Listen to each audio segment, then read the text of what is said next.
अस्सलामु अलैकुम वरहमतुल्लाहि वबरकातुहू। अल्हम्दुलिल्लाह अल्हम्दुलिल्लाहि नहमदुहु व नस्तईनुहु व नस्तगफिरुहु व नु'मिनु बिही व नतवक्कलु अलैहि व नऊज़ु बिल्लाहि मिन शुरूरि अनफुसिना व मिन सय्यिआति अमालिना। मन यहदिहिल्लाहु फला मुदिल्ल लहु व मन युद्लिलहु फला हादिय लहु।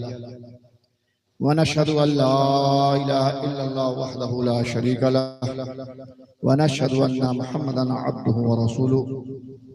फ़अऊज़ु बिल्लाहि मिनश शैतानिर रजीम। बिस्मिल्लाहिर रहमानिर रहीम। अव्वलु मा खलक़ल्लाहु नूरी व कुल्ला खलाइक़ बअदा नूरी। सदक़ल्लाहु मौलाना अज़ीम व सदक़ रसूलुहुन नबियुल अमीनुल करीम व नहनु अला ज़ालिका लमिनश शाहिदीना व शाकिरीन वल्हम्दुलिल्लाहि रब्बिल आलमीन। अम्मा बाद। मिंबर रसूल पर बैठे हुए शायर हिंदुस्तान हजरत जनाब सैयद अयान साहब और जनाब सैफ रज़ा मुरादाबादी साहब, जनाब इनायतुल्लाह साहब और नकीब इजलास जनाब कारी मुकीमुर रहमान साहब व दिगर सामीन इकराम, आइए हम और आप सबसे पहले आक़ा नामदार मदीने के ताजदार मक्के के सरदार दोनों आलम के मालिक मुख्तार रहमतुल लिल आलमीन शफील मुज़नबीन हबीब रब्बिल आलमीन मिसबाहुल मुक़र्रबीन रसूलुस सकलैन नबीयुल हरमैन इमामुल क़िबलतैन वसीलतुना फिद दारैन साहिब क़ाब क़ौसैन जद्दिल हसन वल हुसैन की बारगाह में एक बार बावज़ बुलंद दर्द पाक पढ़ लें। अल्लाहुम्मा सल्लि अला सय्यदना व शफ़ीअना व नबियना व मौलाना मुहम्मदिन मादिनिल जुदी वल करम व अला आलिहि व अस्हाबि बारिक वसल्लम सलातुन व सलामन अलैका या रसूलल्लाह सल्लल्लाहु तआला अलैहि वसल्लम। आप हज़रात जनाब सैफ रज़ा मुरादाबादी और जनाब इनायत साहब से नातो मनक़बत समात फरमा चुके और एक जानदार शानदार नकाबत भी आप हजरात कारी मुकीमुर रहमान साहब से समात फरमा रहे हैं। इंशाअल्लाह मेरे बाद जनाब सैयद अयान साहब से भी आप हजरात भरपूर नातो मनाक़िब समात फरमाएंगे। आज हम लोग उस नबी की विलादत के जश्न में हाजिर हैं जो नबी इस दुनिया पर रहमतुल लिल आलमीन बनकर आए। वो नबी जो इमामुल अंबिया बनकर आए, वो नबी जो खातमुल अंबिया बनकर आए और पूरी दुनिया में आज की रात से लेकर कल पूरा दिन और पूरी रात नबी की विलादत का जश्न सारे लोग मनाएंगे। मुस्तफ़ा की विलादत का जश्न मनाने का तरीका अलग अलग है, अंदाज अलग अलग है। अभी जब मैं आ रहा था गुड़ी पोखर गांव के अंदर तो मैंने देखा कि मुस्तफ़ा की विलादत के लोग सड़कों पर जश्न मना रहे थे, नातो मनक़बत पढ़ते हुए गलियों में पर सड़कों पर लाइट के साथ घूम रहे थे। किसी ने कहा कि शायद इस गुड़ी पोखर के नौजवानों ने डीजे का भी इंतजाम किया था। मेरे दोस्तों, एक बात आप याद रखिए, दो चीज एक जगह जमा नहीं हो सकती है। आप जब नबी की विलादत का जश्न मना रहे हैं तो फिर नबी के दीन और नबी की शरीयत का मजाक ना उड़ाएं। आप मुस्तफ़ा की विलादत का जश्न क्यों मना रहे हैं? सिर्फ एक मकसद है। जो यहाँ पर लोग झंडा हाथों में लिए हुए हैं वो भी इस बात को साबित करने की कोशिश कर रहे हैं कि हम रसूलुल्लाह से मोहब्बत करते हैं। आज जो लोग यहाँ पर महफिल में बैठे हुए हैं वो भी ये बात साबित करने में लगे हुए हैं कि हम आका से मोहब्बत करते हैं। जो लोग सड़कों पर नातो मनक़बत पढ़ रहे हैं वो भी नबी से मोहब्बत का सबूत पेश कर रहे हैं।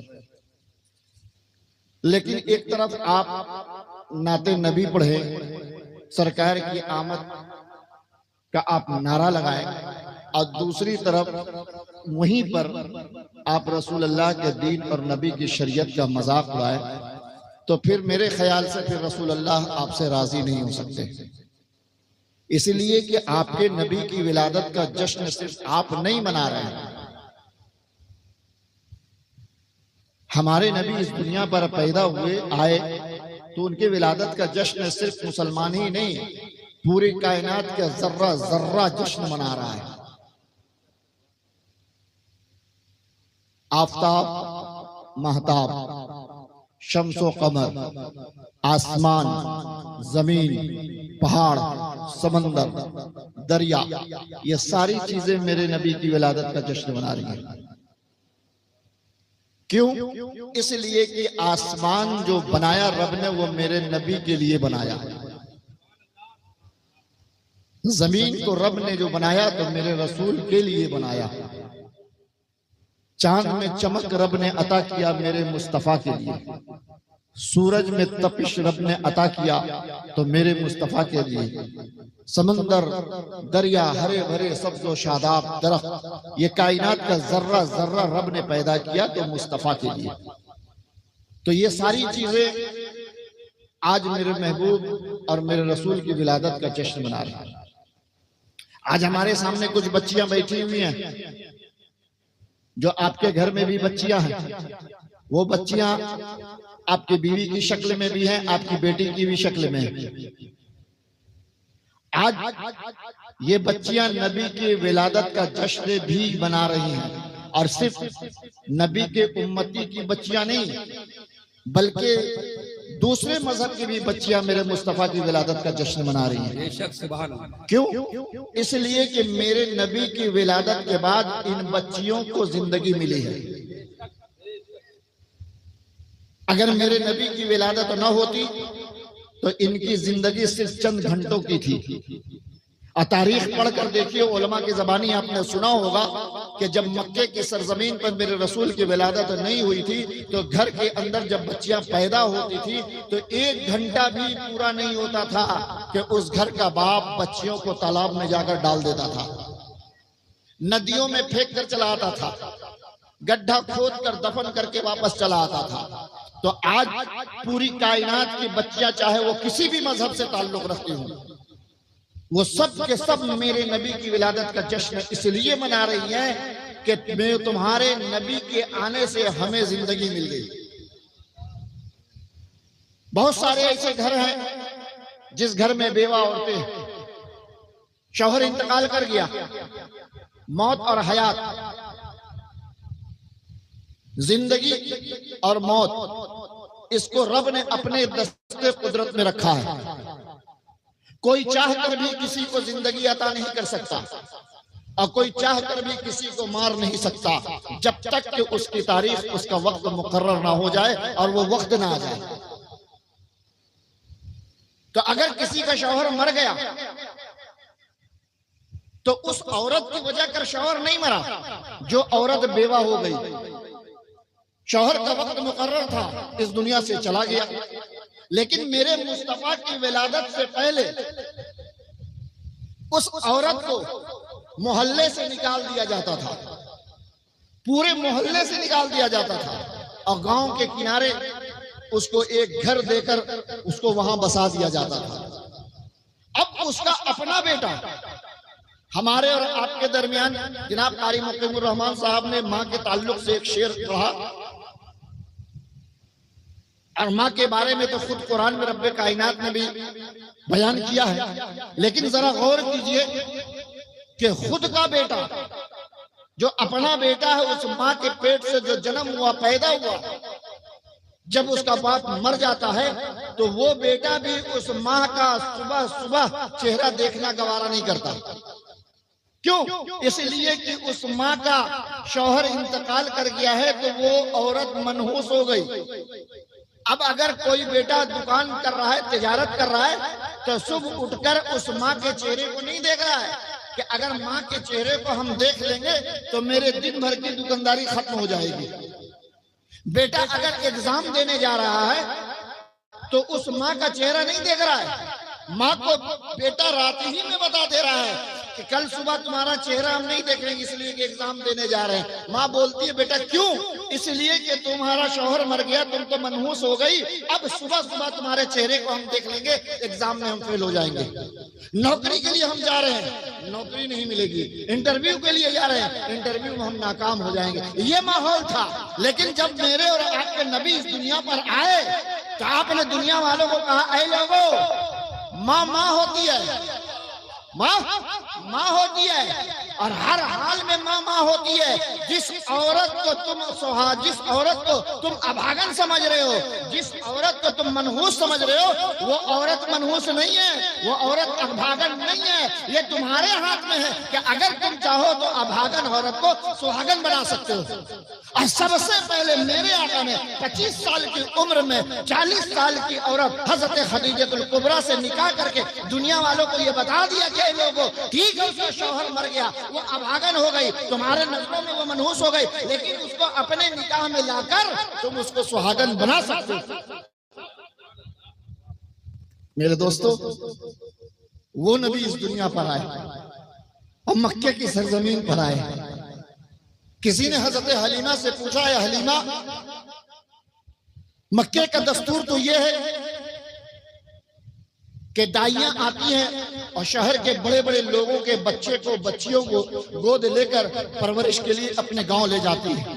हलीमा, जब तुम मक्के गई तो तुम्हें कौन सा बच्चा मिला? हजरत हलीमा कहती है कि जब मैं मक्के के लिए निकली तो मेरी उठनी लागर थी, मेरी उठनी कमजोर थी, मेरी उठनी चल नहीं पा रही थी, और हमसे ज्यादा तेज उठनी चलने वाली मक्का पहुंच गई। अब मक्के के अमीरों के बच्चों को दाइयां ले ली। जब हम मक्का पहुंच गए तो मालूम हुआ कि मक्के में अभी जितने भी बच्चे हुए थे वो सब के सब एक एक दाई लेकर चली गई। मैं मायूस हो गई कि अब मुझे कोई बच्चा नहीं मिलेगा दूध पिलाने के लिए, अब मुझे कोई बच्चा नहीं मिलेगा परवरिश करने के लिए।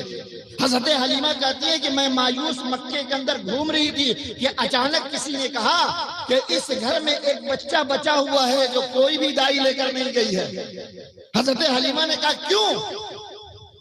तो उस शख्स ने कहा कि चूंकि उसके बाप का इंतकाल हो गया, वो यतीम है, इसलिए उसको कोई भी दाइया नहीं लेकर गई। हजरत हलीमा ने कहा कि चलो कोई बात नहीं है, हम उस बच्चे को ले जाते हैं परवरिश करने के लिए। जैसे ही हजरत हलीमा इरशाद फरमाती है कि मैं घर में गई, हजरत आमना के घर गई, और उस बच्चे की सूरत पर जब मेरी नजर पड़ी तो एक बार मैंने उस बच्चे को देखा और दूसरी बार आसमान पर चमकते हुए मैंने चांद को देखा। कभी मैं चांद की चमक को देख रही हूँ और कभी इस बच्चे के रोशन चेहरे को देख रही हूँ।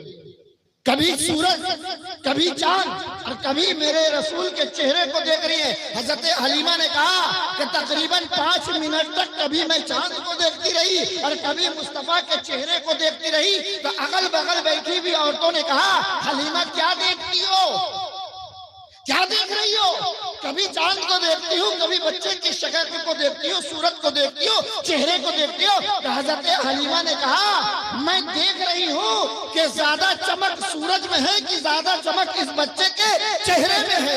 ज्यादा चमक उस चांद के अंदर है या ज्यादा चमक इस बच्चे के चेहरे के अंदर है?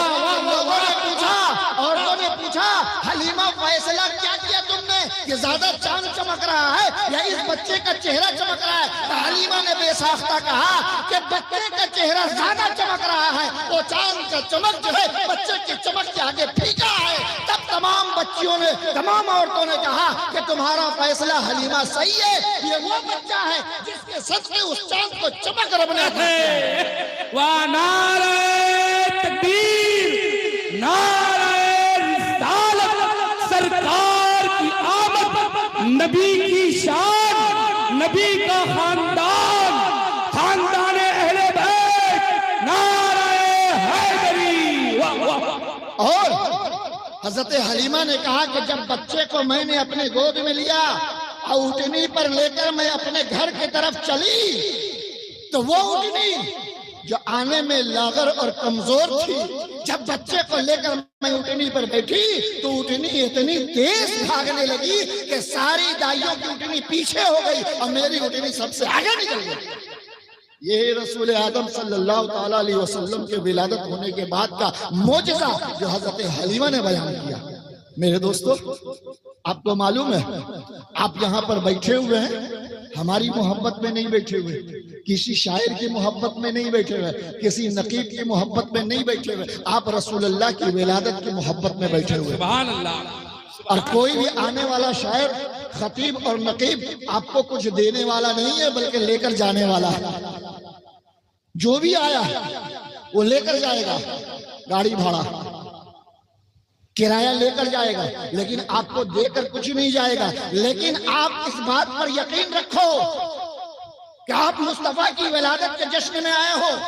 आप हमसे उम्मीद लगाकर नहीं आए हो, आप सैयद अयान साहब से उम्मीद लगाकर नहीं आए हो, आप आली मुकीमुर रहमान साहब से उम्मीद लगाकर नहीं आए हो, आप अपने रब की बारगाह से उम्मीद लगाकर आए हो कि हम उस नबी की विलादत के में जश्न में बैठे हुए, इंशाअल्लाह इस जश्न में हम बैठे हैं तो जो भी नेक दुआएं लेकर आज हम बैठे हैं, रब मुस्तफा की विलादत के सदक़े वो कबूल कर लेगा। सुभान अल्लाह, सुभान अल्लाह। क्यों नहीं करेगा, क्यों नहीं करेगा? हम तो मुसलमान हैं, आप तो मुसलमान हैं, आप उस नबी की उम्मत है जिस नबी की विलादत के जश्न में आप बैठे हुए हैं। अबू लहब तो मेरे रसूल का दुश्मन था, अबू लहब तो मेरे रसूल का दुश्मन था। यह और बात है, खानदानी रिश्ता था, रिश्ते में मेरे रसूल का चचा लगता था, लेकिन ईमान नहीं लाया तो इसलिए दोनों रिश्ता खत्म हो गया। लेकिन वो अबू लहब जो मेरे रसूल का चचा लगता था, पैदा आज जब 12 रबीउल अव्वल शरीफ को मेरे आका हुए, सुबह सादिक के वक्त फजर की नमाज के बाद पूरे मक्के में चर्चा हो गया कि अब्दुल्ला के घर में एक बेटा पैदा हुआ। आपके यहाँ भी दस्तूर है, हमारे यहाँ भी दस्तूर है, मोहल्ले में अगर रिश्तेदार के घर में बच्चा या बच्ची पैदा होता है तो घर की औरतें और मोहल्ले के मर्द उस घर के बाप को और माँ को मुबारकबादी देते हैं। जैसे ही मालूम हुआ कि अब्दुल्ला के घर में एक बच्चा पैदा हुआ है, अबू लहब की दाई सोबिया को जब मालूम हुआ कि अब्दुल्ला के घर में बच्चा पैदा हुआ है, वो खुशी से चली गई और मेरे रसूल के घर गई, हजरत आमना के घर गई। हजरत आमना की गोद में मेरे रसूल के चेहरे को देखकर वो वापस अपने घर जाने लगी, क्योंकि वो अबू लहब की दाई थी, अबू लहब की दाई थी। अबू लहब घर के सामने बैठा हुआ था। सोबिया जब घर के अंदर दाखिल हुई, अबू लहब ने पूछा कहाँ से आ रही हो? उसने कहा कि तुम्हें मालूम नहीं, तुम्हारे भाई के घर में बच्चा पैदा हुआ है, उसे देख कर आ रही हूँ। सुभान अल्लाह। किसके घर में? तुम्हारे भाई अब्दुल्ला के घर में बच्चा पैदा हुआ है, उसे मैं देख कर आ रही हूँ। अबू लहब मेरे रसूल के दीन पर नहीं था, मेरे रसूल के मजहब पर नहीं था, लेकिन चूंकि खानदानी और खूनी रिश्ता था, जैसे ही सोबिया ने कहा कि तुम्हारे भाई के घर में बच्चा पैदा हुआ है, अबू लहब ने कहा कि जब तू मुझे ये खुशखबरी सुना रही है कि मेरे भाई के घर में बच्चा पैदा हुआ, तो जा इस विलादत मुस्तफा के सदक़े, भतीजा की विलादत के सदक़े सोबिया तुम्हें अच्छी खुशखबरी दी, सुबह सुबह तुमने अच्छा मैसेज दिया कि मेरे घर में बच्चा पैदा हुआ है, जा आज के बाद से मैं तुझको आजाद करता हूँ। वाह वाह, सुभान अल्लाह, सुभान अल्लाह। आज के बाद से तू आजाद है, जिस घर में जाके काम करो, जिस मोहल्ले में काम करो। अबू लहब की दाई आज से तुम न रही, ये विलादत के भतीजे की विलादत की खुशी में हमने तुमको आजाद कर दिया। अब इस अंगली को याद रखो कि अबू लहब कह रहा है कि हम विलादत भतीजा की खुशी में तुझे आजाद कर दिया। अबू लहब चंद साल के बाद इंतकाल कर गया, चंद साल के बाद इंतकाल कर गया। हजरत अब्दुल्ला इब्न अब्बास रज़ी अल्लाह ताला अन्हु ख्वाब में देखा अबू लहब को, पूछा अबू लहब क्या हाल है कब्र के अंदर? कहा बहुत परेशानी है, कहा बहुत परेशान है, लेकिन जब सोमवार का दिन आता है तो हम पर आजाब कम कर दिया जाता है और मेरे इस उंगली से पानी का कतरा जारी हो जाता है, जिसको मैं चूसता हूँ तो मुझे सुकून हासिल होता है, मुझे इत्मीनान हासिल होता है। हजरत अब्दुल्ला इब्न अब्बास ने कहा क्या वजह है? कि सोमवार के दिन तुम पर आजाद कम कर दिया जाता है और सोमवार के दिन इस अंगली से पानी जारी हो जाता है, जिसे चूस लेते हो तो तुम्हें आराम मिलता है। अबू लहब ने कहा दुनिया में कोई भी नेक काम नहीं किया, लेकिन एक बात रह रह के मुझे याद आती है कि जब अब्दुल्ला के घर में अब्दुल्ला का बेटा पैदा हुआ था, उस वक्त सौबिया दाई आकर मुझे ये खुशखबरी दी थी कि तुम्हारे घर, तुम्हारे भाई के घर में बच्चा पैदा हुआ है। मैं खुशी के मारे इस अंगली से इशारा करके सौबिया को मैंने आजाद कर दिया था। मुझे लगता है कि अब्दुल्ला के बेटे की विलादत की खुशी में मैंने इस अंगली से इशारा करके सौबिया को आजाद कर दिया। रब को ये अदा पसंद आ गई और सोमवार के दिन हम पर आजाद कम हो जाता है और इसी अंगली से पानी का चश्मा जारी हो जाता है, जिसे चूस कर मुझे आराम मिल जाता है। वाह, सुभान अल्लाह, सुभान अल्लाह। मेरे दोस्तों, अबू लहब तो काफिर है, कुफ्र पे मरा है, लेकिन मेरे मुस्तफा की विलादत की खुशी है उसने मनाया, तो सोमवार के दिन रब ने उस पर आजाद कम कर दिया और इस अंगली से पानी का चश्मा जारी कर दिया ताकि उसको आराम मिले। हम तो उस रसूल की उम्मत है, हम तो उस रसूल की उम्मत है जिनके विलादत का जश्न दिन और रात मनाते हैं। तो हमें और आपको यकीन है, मुकम्मल यकीन है कि हम मुस्तफा की विलादत का जश्न मना रहे तो हमें भी कब्र में आराम और सुकून हासिल होगा। रब की रहमत हमें कब्र में मिलेगी और मुस्तफा की विलादत के सदक़े मुझे और आपको जन्नत मिलेगी। शर्त यह है कि रसूल अल्लाह से सच्ची मोहब्बत होनी चाहिए। वही अबू लहब जिसको मरने के बाद मेरे मुस्तफा की विलादत के दिन आराम मिल रहा है और अंगली से पानी का चश्मा जारी हो रहा है, और वही अबू लहब जब जिंदा था तो मेरे रसूल को एक बार उसने गाली दिया। मेरे रसूल की शान में उसने एक बार गुस्ताखी की।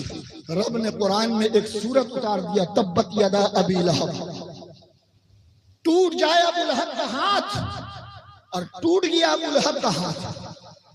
यानी रब का फैसला देखो, उसी रसूल की मोहब्बत में दाई को आजाद कर दिया तो कयामत तक के लिए रब ने सोमवार के दिन उस पर आजाद कम कर दिया, और उसी रसूल की शान में अबू लहब ने गुस्ताखी कर दिया तो कुरान में रब ने पूरी तब्बत यदा सूरा उतार कर कयामत तक उसके लिए ये आजाद नाजिल कर दिया कि हर आने वाला नबी का उम्मती उस पर ये लानत भेजेगा, तब्बत यदा अबी लहब, तब टूट जाए अबू लहब का हाथ, और टूट गया अबू लहब का हाथ। पता क्या चला कि नबी की शान में गुस्ताखी करने वाला भी नहीं बच सकता। लेकिन मेरे दोस्तों, जरा नबी की मोहब्बत देखो, अपने रसूल की मोहब्बत देखो। अबू लहब को ईमान ना ला सका, अबू लहब की बेटी ईमान ले आई है, अबू लहब की बेटी ईमान ले आई, रसूल अल्लाह की बारगाह में आकर कलमा पढ़ लिया, नबी को नबी मान लिया, रसूल अल्लाह को रसूल मान लिया। लेकिन हमारे और आपके मोहल्ले में ऐसा होता है कि कुछ लोग किसी बात से चिढ़ते हैं, कुछ लोग किसी बात से चिढ़ते हैं, मोहल्ले के नौजवान कुछ बोल देते हैं, वो बूढ़ा बिगड़ जाता है, गुस्से में आ जाता है। तो अबू लहब के खिलाफ ये कुरान में आयतें उतरी, तब्बत यदा अबी लहब, लेकिन अबू लहब की बेटी तो ईमान ले आई।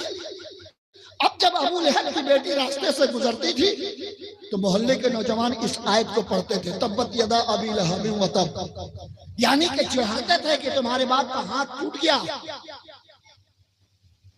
अबू लहब की बेटी को ये नागवार गुजरा, कितना बर्दाश्त करेगी। जिस रास्ते से गुजर रही है नौजवान चिढ़ा रहे हैं उसको, तब्बत यदा अबी लहब व तब, तब्बत यदा अबी लहब व तब। वो बच्ची परेशान हो गई, एक दिन रसूल अल्लाह की बारगाह में गई, या रसूल अल्लाह, कसूर बाप ने किया है, कसूर बाप ने किया है, मुस्तफा की शान में गुस्ताखी मेरे बाप ने किया है, सजा मुझे क्यों मिलती है? मेरे आका ने कहा क्या हुआ बच्ची? कहा या रसूल अल्लाह, जब मैं मक्के की गलियों से गुजरती हूँ तो मक्के के नौजवान तब्बत यदा अबी लहब पढ़कर मुझे चिढ़ाते हैं कि तुम्हारे बाप के खिलाफ ये आयत उतरी थी, इसलिए बार बार इसी आयत को लोग पढ़ पढ़कर मुझे चिढ़ाते हैं। मेरे आका ने कहा घबराओ नहीं, परेशान होने की जरूरत नहीं है, नौजवानों को बुलाया, मक्के के नौजवानों को बुलाया। अब जरा सोचो, ये तब्बत यदा अबी लहब किसी उर्दू के किताब में नहीं लिखा हुआ है, ये तब्बत यदा अबी लहब व तब किसी इंसान ने नहीं लिखा है, ये कलामुल्लाह है, ये अल्लाह का कलाम है। कोई भी दुनिया का आदमी कुरान के पढ़ने से, तिलावत करने से मना नहीं कर सकता। कोई भी दुनिया का मुफ्ती हो, आलिम हो, हाफिज हो, पीर हो, कुरान की तिलावत से नहीं रोक सकता। लेकिन मेरे रसूलुल्लाह का फैसला सुनो। मोहल्ले के नौजवानों को मेरे आका ने बुलाया और कहा, है नौजवानों, मैं जानता हूँ कि तब्बत यदा अबी लहब व तब ये किसी इंसान की लिखी हुई आयत नहीं है, ये परवरदिगार आलम की तरफ से भेजी हुई आयत है। लेकिन मैं तुमको ये समझाता हूँ कि जब जब अबू लहब की बेटी इस रास्ते से गुजरे, इस आयत की तिलावत न करना, इसलिए कि ये तुम्हारी बहन है, मेरी उम्मती है, और इसके बाद को इससे निस्बत नहीं, इसमें तो निस्बत रसूलुल्लाह से हो गई है। इसलिए जब जब गली से गुजरे इस आयत की तिलावत न करना। मेरे रसूल ने जब नौजवानों को मना कर दिया, उस दिन से नौजवानों ने अबू लहब की बेटी को चढ़ाना छोड़ दिया। तो मेरे दोस्तों, आप उस रसूल के उम्मती हो जो पत्थर खाने के बाद भी लोगों को दुआएं देते, गालियां सुनने के बाद भी लोगों को दुआएं देते। और ये वो खानदान है, नबी का वो खानदान है कि हर जमाने में गालियां सुना है, हर जमाने में इस पर इल्जाम लगा, हर दौर में इस पर उंगलियां उठी हैं। लेकिन ये वो खानदान है कि गालियां तो सुन लेता है लेकिन सब्र कर लेता है। गालियां तो सुन लेता है लेकिन सब्र कर लेता है। मौला अली इरशाद फरमाते, मौला अली इरशाद फरमाते कि माफ करने वालों से मत डरो, माफ करने वालों से मत डरो, सब्र करने वालों से डरो। चूंकि जो सब्र कर लेता है गालियां सुनने के बाद, जो सब्र कर लेता है पत्थर खाने के बाद, जो सब्र कर लेता है गर्दनों में रस्सी जानवरों की तरह पहना के घसीटवाने के बाद, उसका सब्र करने के बाद मामला खुद रब्बे कायनात के जिम्मे चला जाता है। बदला रब लेता है उस शख्स से। जो सब्र कर लेता है उसके मुखालिफों से रब बदला लेता है। मेरे दोस्तों, हजरत अबू हुरैरा रज़ी अल्लाह ताला अन्हु मेरे रसूल की बारगाह में आए और आकर अर्ज किया, या रसूल अल्लाह, माँ ने मुझे मारा, माँ ने मुझे मारा। मेरे आका ने कहा, क्यों क्यों तुम्हारी माँ ने मारा? तो हजरत अबू हुरैरा ने कहा, या रसूल अल्लाह, जब जब आपकी तारीफ मैं अपनी माँ के सामने करता हूँ, आपकी सिफत बयान करता हूँ, आपके मोजिज़ात को बयान करता हूँ, आपके बचपने को बयान करता हूँ, आपकी जवानी को बयान करता हूँ, माँ मुझे मारती है। मेरे आका ने कहा, क्यों क्यों बयान करते हो मेरी सिफत, क्यों मेरा बचपना, मेरी जवानी और मेरे मोजिज़ात को बयान करते हो? या रसूल अल्लाह, मैं इसलिए बयान करता हूँ कि आपके मोजिज़ात को बयान करूँ तो मेरी माँ सुनकर इस्लाम कबूल कर ले। लेकिन वो आपसे इतना चिढ़ती है, आपका नाम लेता हूँ तो मुझे इतना मारती है कि मैं परेशान हो गया। या रसूलल्लाह, सब्र करते करते सब्र का बांध टूट गया।